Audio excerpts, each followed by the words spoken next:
mu mwaka w'1500 mbere ya Yezu, Misiri yigeze kwigarurira igihugu cya Sudani by'umwihariko ku gice cy'amajyaruguru.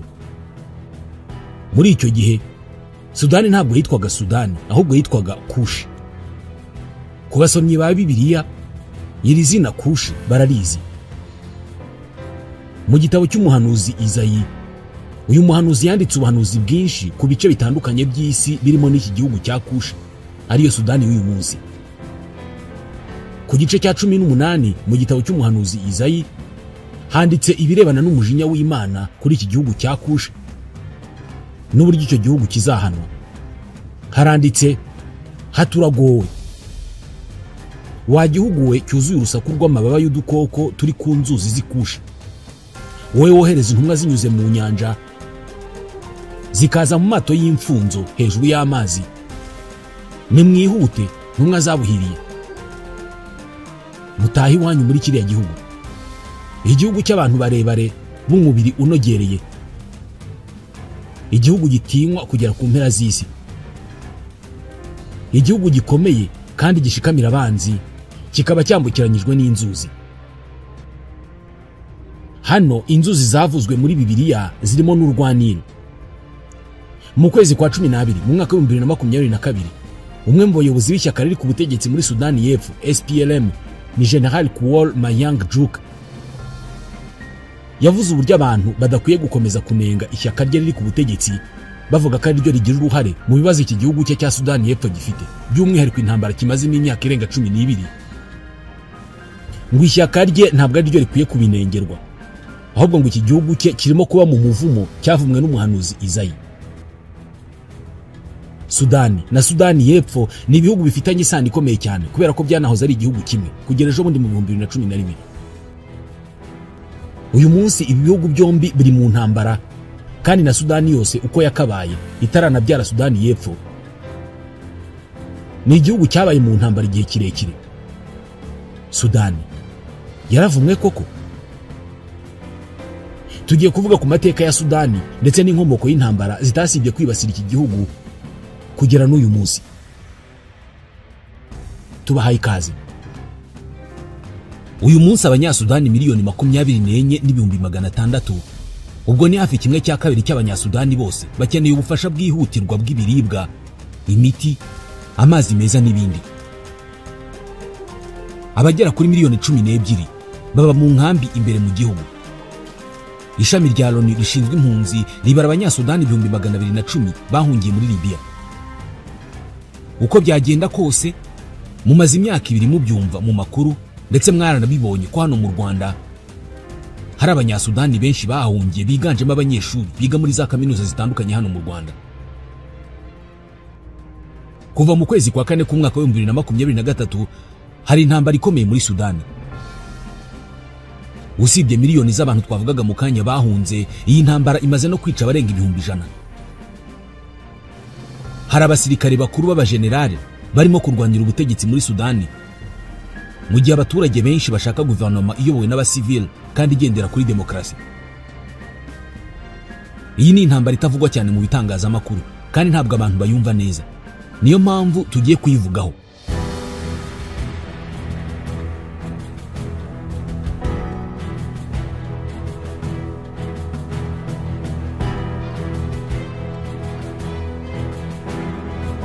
Kugira ngo tubyumve neza biraza kudusaba gusubira inyuma cyane mu myaka. Tubanze tuvuge ku makimbirane muri iki gihugu, yabashingiye kuri politike, ku moko, ku madini yose, ariko anafitanye isano no guhanganira umutungo kamere w'iki gihugu urimo petrol na zahabu. Akarere Sudani iherereyemo ni akarere kuva na kera cyane kagiranye isano na Misiri. Aka gace kigeze no gutegekwa na Misiri guhera mu ntangiriro z'ikinyejana cya 19, ubwo wari umuyobozi wa Misiri Emet Ali yateraga amajyaruguru ya Sudani y'uyu munsi. Ni agace gahana imbibi na Misiri. Byagiye kugera mu mpera z'ikinyejana yaramaze no gufata amajyepfo. Mu gihe ibyo byabaga, abongereza nabo barimo binjira muri ako gace. Agace Sudani iherereyemo kari ingenzi cyane kuri aba banyaburayi kubera ko nibwo hari yamaze gutangizwa umuhora wa Suez mu nyanja itukura, umuhora w'ingenzi cyane ku bucuruzi bw'isi n'uyu munsi. iki gihe abongereza bari bafite ububasha mu Misiri ndetse no muri Sudani. Gusa Misiri yo yakomeje kwigenga nubwo yari irimo abongereza, ariko Sudani yo yategekwaga icyarimwe na Misiri n'Ubwongereza. Mu gihe abanyamisiri bo bashakaga gufatanya ibice byose bikora ku ruzi rwa Nile, abongereza bo bashakaga kuburizamo icyo gikorwa cyo gufatanya ku karere, kubera ko byari kubagora gukomeza kukigarurira igihe kishyize hamwe. Nyuma yaho, binyuze mu masezerano atandukanye bagiye basinya, ububasha bw'Ubwongereza kuri Misiri bwagiye bugabanuka, cyane cyane mu gice cya mbere cy'ikinyejana cya 20. Biza no kurangira rwose Ubwongereza bukuye ingabo zabwo mu Misiri mu 1952. Mu 1956 Sudani yabonye ubwigenge. Icyo gihe Misiri yifuzaga kwiyomekaho Sudani ngo bibe igihugu kimwe, ariko byarangiye yemeye ubwigenge bwa Sudani kugira ngo bituma abongereza bagenda. Ibi byose bivuze ko uburyo Sudani imeze uyu munsi, by'umwihariko mu birebana n'imipaka, yose yaciwe na Misiri n'Ubwongereza. Ni igihugu gituwe n'abantu bafite imico itandukanye ndetse bari mu moko atandukanye n'amadini. Igice cy'amajyaruguru ya Sudani gihana imbibi na Misiri gituwe n'Abarabu b'Abayisilamu, mu gihe amajyepfo ahana imbibi na Sudani y'Epfo na Chad yatuwe n'Abakristu ndetse n'abandi baturage b'Abanimiste, kandi bose babirabura. Abanimiste ni abantu basenga inyamaswa. Gusa ntabwo birangirira aha. Buri tsinda ry'abantu ndetse n'amoko muri Sudani riba rifite andi matsinda mato mato arishamikiyeho, nayo afite imyizerere n'imibereho itandukanye. Nyuma yo kubona ubwigenge, Sudani yahuye n'ibibazo bikomeye cyane by'umutekano. Mu 1955, umwaka umwe mbere y'ubwigenge, hari amatsinda y'inyeshyamba ziturutse mu majyepfo yavutse. Aba n'abirabura bumvaga ko basigajwe inyuma muri iyo Sudani nshya yari igiye kubona ubwigenge. Bavugaga ko birengagijwe. Aba bashakaga ubwigenge bwabo nk'igihugu ukwacyo, bashaka ko havuka igihugu gishya. Ubwo intambara yahise irota. Iyi niyo ntambara ya mbere ishyamiranyije abanyasudani yabaye, ihera mu 1955 igera mu 1972. Yarangiye hasinywa amasezerano y'amahoro yahaye Sudani y'Epfo ubwigenge, ariko atari ubwigenge bwuzuye bwo gushinga igihugu. Kuva mu 1983 havutse indi ntambara isa naho ari ugukomeza kwa yindi yashyamiranyije amajyepfo n'amajyaruguru. Iyi yagejeje mu 2005, bivuze ko yamaze imyaka 21. Iyi yatewe n'impamvu ebyiri z'ingenzi. Uwari perezida wa Sudani icyo gihe witwaga Gafar Niemeri yashyizeho amategeko mashya ajya kumera nka Sharia ya Kiislamu. Yari amategeko akomeye cyane arebana n'imyitwarire abantu bakwiye kugira mu mibereho yabo, akaba amategeko akomeye cyane. Yari amategeko arimo kuzafatwa sambana azaterwa amabuye, wibye agacibwa ukuboko. Babaturage bo mu majyepfo batari Abayisilamu bavuga ko ibyo ngibyo bitabareba, kandi ko ayo mategeko batayubahiriza. Byongeye kandi mu 1983 uyu muperezida yashyize iherezo ku bwigenge bw'amajyepfo ya Sudani. Ubwigenge bari barabonye nyuma y'intambara ya mbere. Izi nizo mpamvu ebyiri zateye iyi ntambara. Hanyuma mu 2005 babasha gusinya amasezerano y'amahoro hagati ya guverinoma ya Sudani n'inyeshyamba zo mu majyepfo. Aya masezerano yemeraga ko Sudani y'Epfo yigenga, ariko mu gihe cy'amezi 6.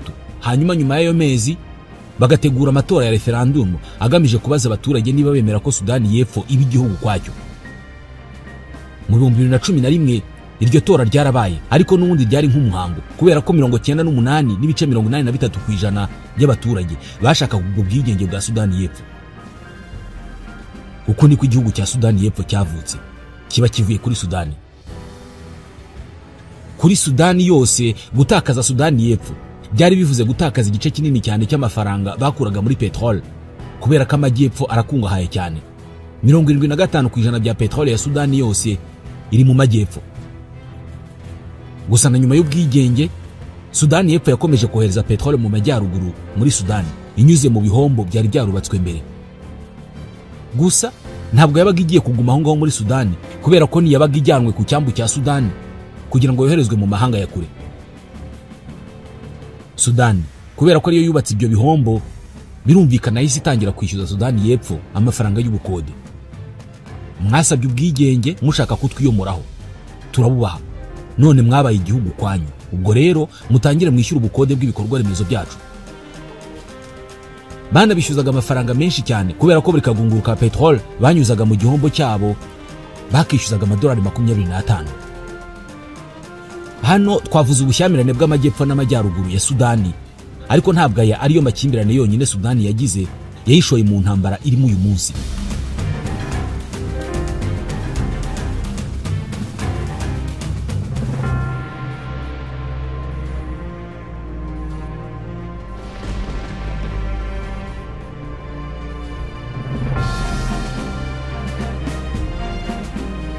Muri Sudani hasanzweho amakimbirane hagati y'amoko atandukanye imbere mu gihugu. Hano ni ngombwa kuvuga ku makimbirane n'intambara muri Darfur, kubera ko aya makimbirane niyo ari budufashe kumva no gusobanukirwa iyi ntambara yindi yayogoje iki gihugu. Iyi ntambara yo muri Darfur ni nayo yatumye benshi mu banyarwanda tumenye Darfur, kubera ko u Rwanda ari cyo gihugu cya mbere cyohereje ingabo kubungabunga amahoro muri Darfur mu butumwa bw'umuryango wa Afurika yunze ubumwe hari mu 2004. Darfur ni agace gaherereye mu burengerazuba bwa Sudani, ni ku mupaka wa Sudani na Chad. Ni akarere katabamo imvura nyinshi. Imisozi yitwa Marat iri muri aka gace ni itanga amazi make abaturage bagashobora gukora ubuhinzi. Aka gace ka Darfur ariko gafite ibirombe bya zahabu na petrol. Darfur ibamo amoko atandukanye y'abanyasudani barimo abitwa Abafuru, ari nabo bahaye izina ryabo akarere kabo kakaba Darfur. Hari kandi Abazagawat mu majyaruguru, hari Abamasalite begereye neza umupaka na Chad, hakaba n'Abarabu. Hano ni byiza gusobanukirwa ku izina Abarabu muri Sudani ntabwo rihita risobanura ubwoko. Hano iyo abantu batavuga ururimi gakondo cyangwa se kavukire rwo muri Sudani, ahubwo bakaba bivugira Icyarabu, ubwo bahita bitwa Abarabu. Darfur ntabwo ari agace gateye imbere, ndetse ubutegetsi bwa Khartoum bwamaze igihe bugasuzugura ndetse butagaha agaciro. Ibi nibyo byagiye bituma ubutegetsi butagateza imbere ngo buhubake ibikorwa remezo cyangwa se buteze imbere serivisi z'abaturage. Kuva na kera muri Darfur hakunze kuba amakimbirane mato mato hagati y'abaturage, ariko mu 2003 noneho hatangiye amakimbirane akomeye kandi mashya. Abarabu b'aborozi baturutse mu majyaruguru ya Darfur batangira kuza mu majyepfo, ahanini basunitswe no kuba iwabo mu majyaruguru haragendaga haba ubutayu, bityo amatungo yabo akicwa n'inzara nabo bakabura ikibatunga. Ibi nibyo byabateye gukimbirana nabo bahasanze batari Abarabu bitungiwe n'ubuhinzi, bari bituriye mu majyepfo nyine. By'umwihariko abaturage basanzwe mu majyepfo ni Abazagawa icyarimwe, kandi ubwo Sudani yari ifite ibindi bibazo by'inyeshyamba zari zaravutse zirwanya ubutegetsi bwa Sudani. Hari imitwe ibiri y'inyeshyamba yari ikomeye muri Darfur irwanya ubutegetsi bwa Sudani, irimo witwa Armée de Libération du Soudan n'uwitwa Mouvement pour la Justice et l'Égalité. Iyi mitwe yombi y'inyeshyamba zo muri Darfur yarwanyaga ubutegetsi bwa Khartoum. Mu guhangana n'iyi mitwe, leta ya Sudani yateye inkunga umutwe w'inyeshyamba z'Abarabu witwaga Abajanjawid kugira ngo urwane n'izi nyeshyamba zo muri Darfur. Abajanjawid bari bagizwe ahanini n'Abarabu bavuye mu majyaruguru ya Darfur baje bahunze ubutayu n'amapfa mu majyaruguru. Gusa ntabwo ari bo bonyine bari bagize Abajanjawid, ahubwo harimo n'abandi bantu bahoze ari inyeshyamba mu myaka ya za 90 barimo nk'abarwanye muri Chad barwanyira Gaddafi. Uko ibintu byari bimeze mu 2003 ni uko inyeshyamba zo muri Darfur zari zihanganye n'ingabo za leta ya Sudani n'inyeshyamba z'Abajanjawid. Abajanjawid bakoze amabi menshi muri Darfur, bisha abaturage benshi b'abasivile bagamije kubatera ubwoba ngo bahunge bave mu byabo, ubundi abo mu majyaruguru baze babigemo. Aba Bajanjawid baranasahuye cyane, ari naho bakuraga ubushobozi bw'inyongera bubafasha mu ntambara. Iyi ntambara hagati y'umwaka wa 2003 n'2006 yakuye benshi mu byabo, ndetse yica abantu bari hagati y'130 n'400. Muri aba bapfuye nkaho ibyo bitari bihagije, hagati muri za nyeshyamba z'Abanyadarfur zarwanyaga leta naho hadutsemo amakimbirane ashingiye ku moko, by'umwihariko hagati y'Abafuru n'Abazagawa. Kuva mu 2005 bamwe mu barwanyi b'abajanjawid bashyizwe mu gisirikare cya leta by'umwihariko mu kurinda imipaka.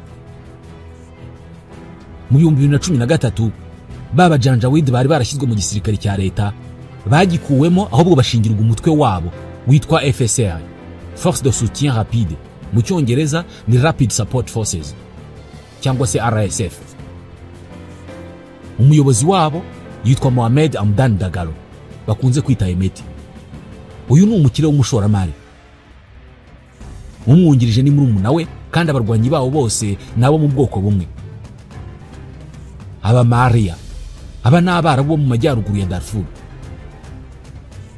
Aba bitwa abarabu n'abaturage batari abarabu, ariko nanone bakitwa abarabu nimero ya kabiri, cyangwa se abarabu batari abanyabo ugereranyije n'abarabu banyabo b'i Khartoum no mu majyaruguru ahana imbibi na Misiri. Iki gihe byari bivuze ko RSF cyangwa Rapid Support Forces wari umutwe witwara gisirikare wifashishwaga na leta ngo ujye kurasa inyeshyamba muri Darfur no kwirukana abasivili kugira ngo bene wabo babone ubutaka. Gusa abarwanyi ba RSF banakoraga ibiraka by'ubucanshuro nko muri Libya, aho bagiye gufasha umumareshare witwa Haftar mu ntambara y'abanyalibiya.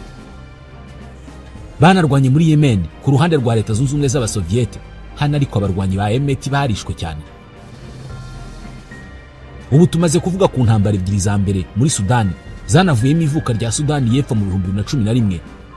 Tuvuze kandi ku ntambara muri Darfur yatangiye mu 2003 yanatumye havuka umutwe w'abajanjawid. Tunavuze ku ivuka ry'umutwe wa Rapid Support Forces uri no mu ntambara uyu munsi. Reka twongeremo noneho ikindi kintu.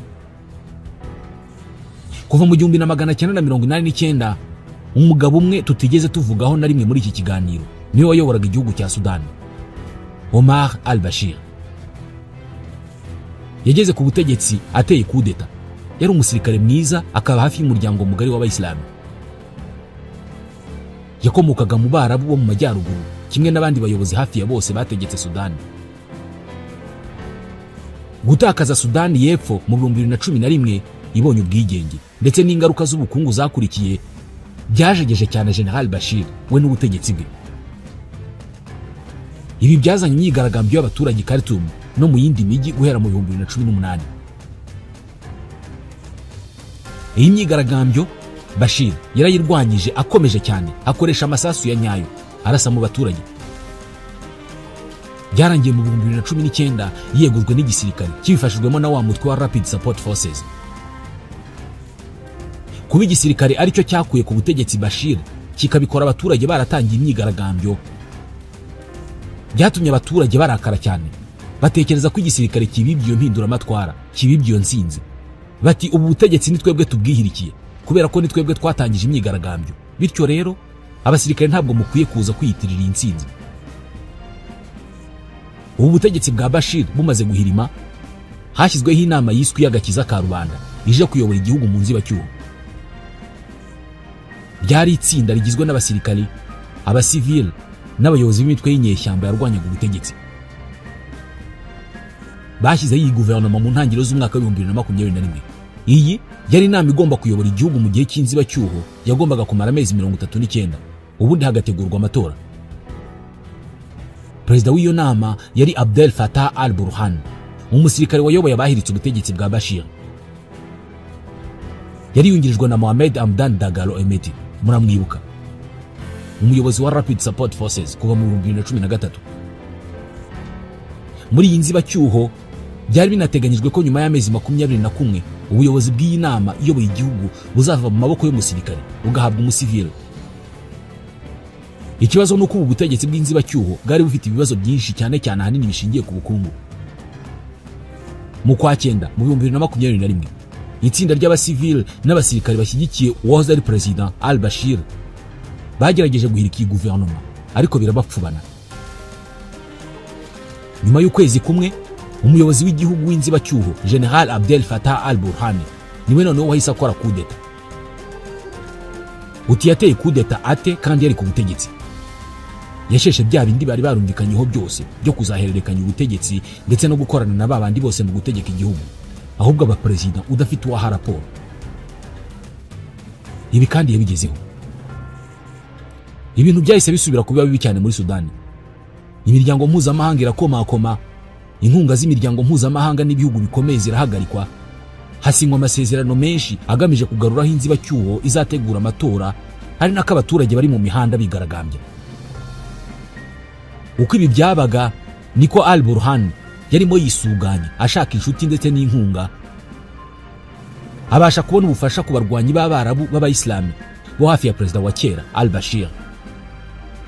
Hahita hanatangira ibiganiro byo gushyira abarwanyi ba Rapid Support Forces mu ngabo za leta, ariko General Hemeti ibi ntiyabishakaga.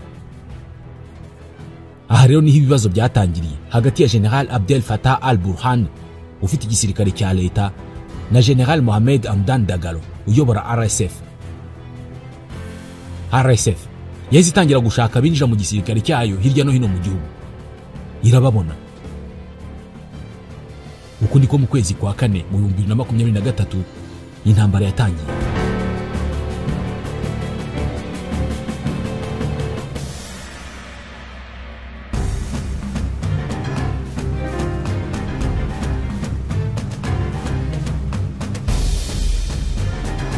Uyu munsi hari intambara ishyamiranyije ingabo za leta ziyoborwa na Al-Burhan n'abarwanyi ba Rapid Support Forces bayoborwa na Hemeti. Kuva ubwo Sudani ntabwo yongeye kuba yayindi, kubera ko iyi ntambara imaze kwangiza byinshi.